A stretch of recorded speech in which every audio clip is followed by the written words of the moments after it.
Hidup tidak selalu berjalan mulus, namun keikhlasan dan usaha tulus mampu mengubah nasib. Ini adalah kisah seorang tukang bangunan sederhana yang berhasil memenangkan hati janda dari keluarga terpandang, melawan segala rintangan dengan doa dan kerja keras. Assalamualaikum. Sebelum kita mulai cerita yang penuh haru ini, jangan lupa untuk menyebarkan kebaikan dengan like, share, dan subscribe channel ini. Semoga setiap cerita yang kami bagikan menjadi pelajaran berharga dalam hidup kita. Jangan lupa juga untuk bershalawat bersama. Judul: Tukang bangunan bisa naik menikahi janda anak kiai. Di sebuah desa kecil yang terletak di antara bukit-bukit hijau bernama Sumberjati, hiduplah seorang pria bernama Pak Joko. Ia seorang tukang bangunan yang dikenal dengan kerendahan hati dan kesederhanaannya. Setiap pagi sebelum memulai pekerjaannya, Pak Joko selalu menyempatkan diri untuk duduk di atas sajadah tuanya, memanjatkan doa kepada Sang Halik. Di bawah sinar matahari pagi yang lembut, ia sering berkata dalam doanya, "Ya Allah, Engkau Maha Pemurah. Aku hanyalah seorang hamba MU yang sederhana. Berikanlah aku kekuatan untuk mencari rezeki yang halal dan berkah hari ini." Rumah kecilnya yang berdinding kayu terlihat rapuh, namun di dalamnya tersimpan semangat hidup yang luar biasa. Walaupun ia hanya seorang tukang bangunan, Pak Joko selalu menanamkan nilai kejujuran dalam setiap pekerjaannya. Baginya, pekerjaan adalah ibadah, dan apapun hasilnya, selalu diterima dengan rasa syukur. Sementara itu, di sisi lain desa, hidup seorang wanita bernama Bu Siti. Ia seorang janda muda yang baru saja kembali ke rumah orang tuanya setelah ditinggal oleh suaminya yang wafat karena sakit. Bu Siti tinggal bersama ayahnya, Kiai Hasan, seorang ulama yang dihormati di desa itu. Meski hidup tanpa suami, Bu Siti tidak pernah menunjukkan kesedihannya di depan orang lain. Ia selalu tampak tabah, terutama demi anaknya, Hana, yang masih kecil. Sebagai seorang guru mengaji di masjid desa, Bu Siti sering menghabiskan waktunya mendidik anak-anak untuk mengenal huruf-huruf Al-Quran. Banyak pria di desa itu yang mencoba mendekati Bu Siti, namun ia selalu berkata, "Saya tidak mencari pria yang hanya melihat tampilan luar. Saya ingin seseorang yang bisa menjadi teladan untuk Hana dan menjaga nama baik keluarga." Suatu hari, masjid desa, yang menjadi pusat kegiatan warga, mulai menunjukkan tanda-tanda kerusakan. Dindingnya mulai retak, atapnya bocor, dan tempat wudhunya sudah tak layak pakai. Para pengurus masjid, dipimpin oleh Kiai Hasan, memutuskan untuk melakukan renovasi besar-besaran. Setelah berdiskusi dengan beberapa tokoh desa, mereka sepakat untuk menunjuk Pak Joko sebagai pemimpin proyek renovasi itu. Kiai Hasan berkata kepada Pak Joko dengan suara lembut namun penuh keyakinan, "Pak Joko, saya percaya pada kejujuran dan kerja kerasmu. Masjid ini adalah amanah dari Allah, dan saya yakin kamu bisa melakukannya."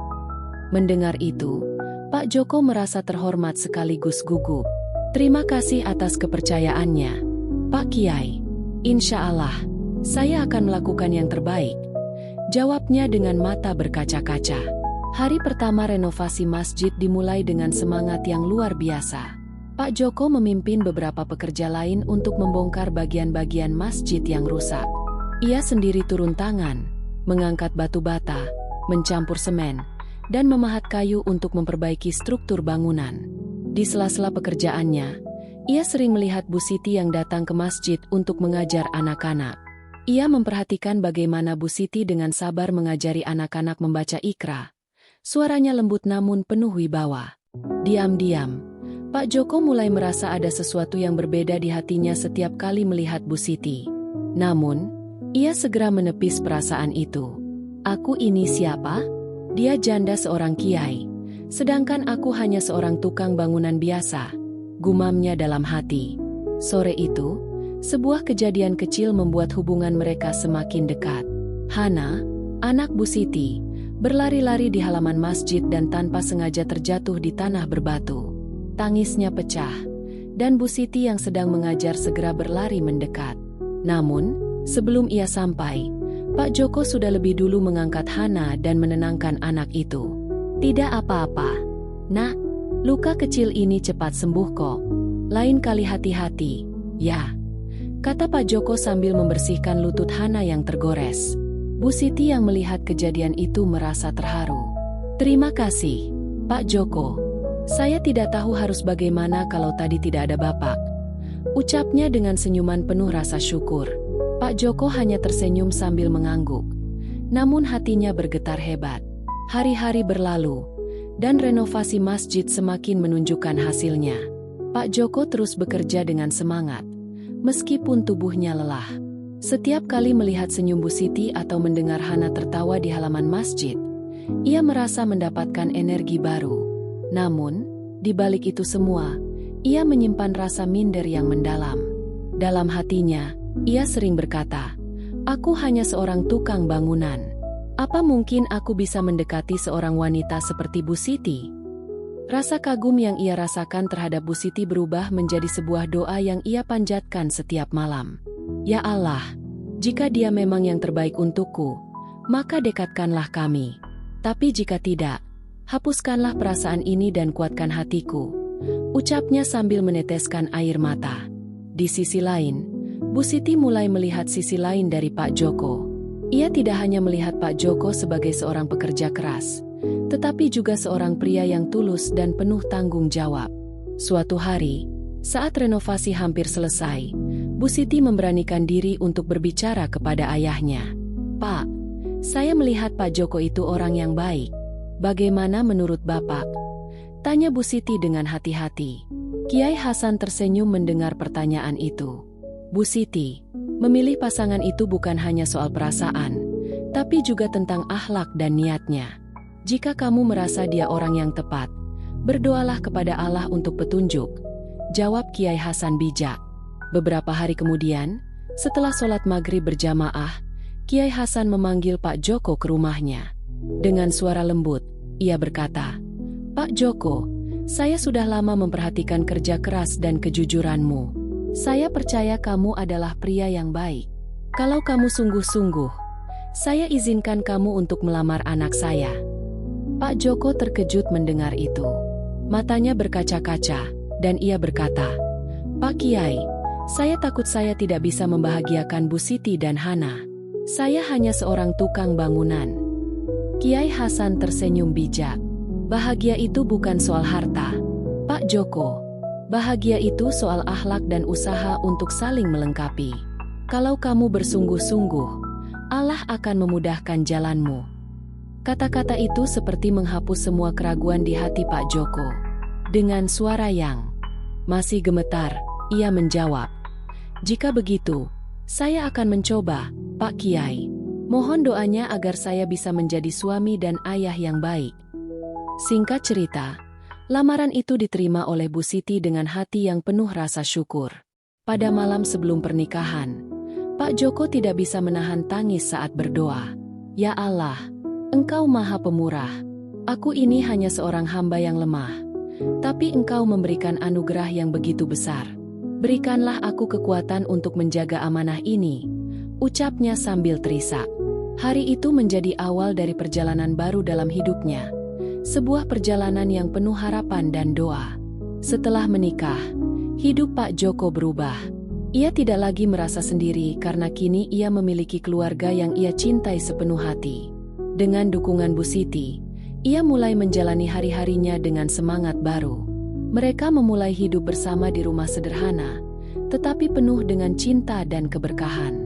Setiap pagi, sebelum berangkat bekerja, Pak Joko selalu berpamitan dengan mencium tangan Bu Siti. "Pak, hati-hati di jalan. Jangan lupa makan siang," kata Bu Siti dengan senyum hangat. Pak Joko mengangguk sambil membalas, "Insyaallah, Bu. Jaga Hana baik-baik, ya." Kehangatan seperti itu membuat Pak Joko merasa menjadi pria paling beruntung di dunia.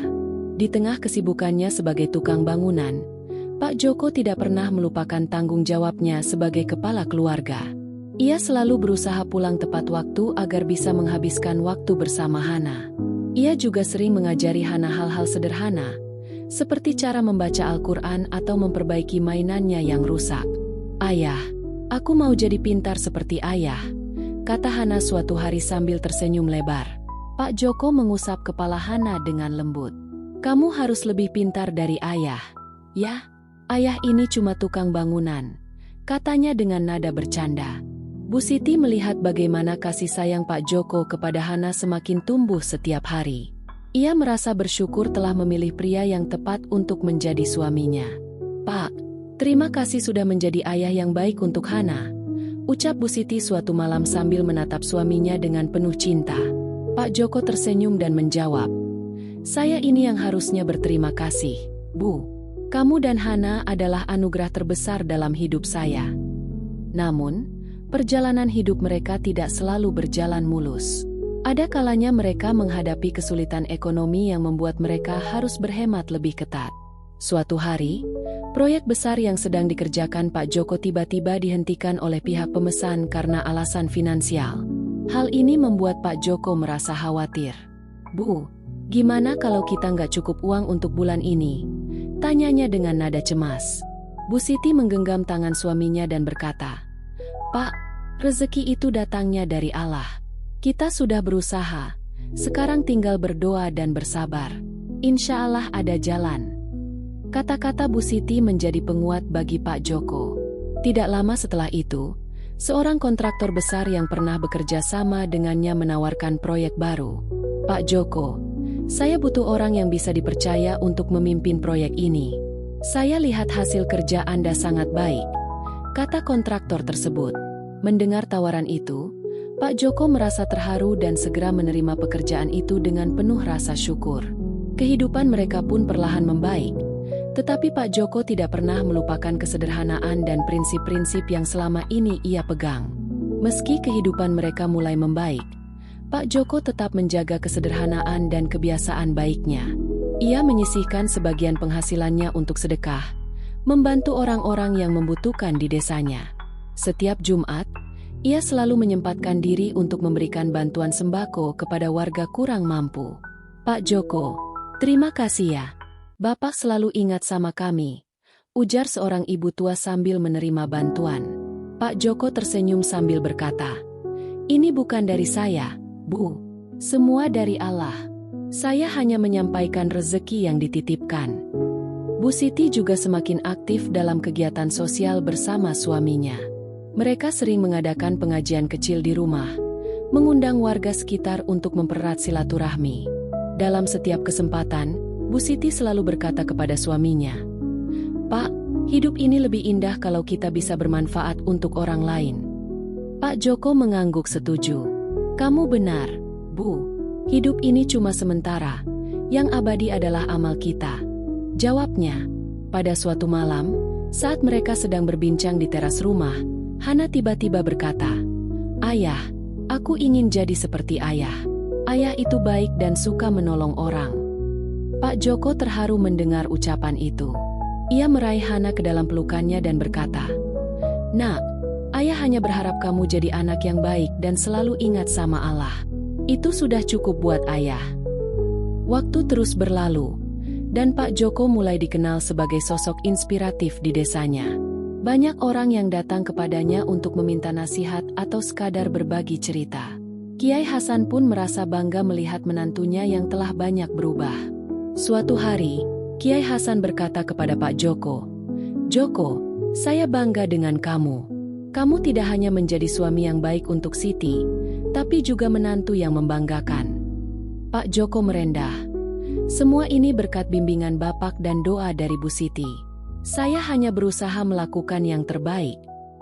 Hingga akhir hidupnya, Pak Joko tetap dikenal sebagai pria sederhana yang luar biasa.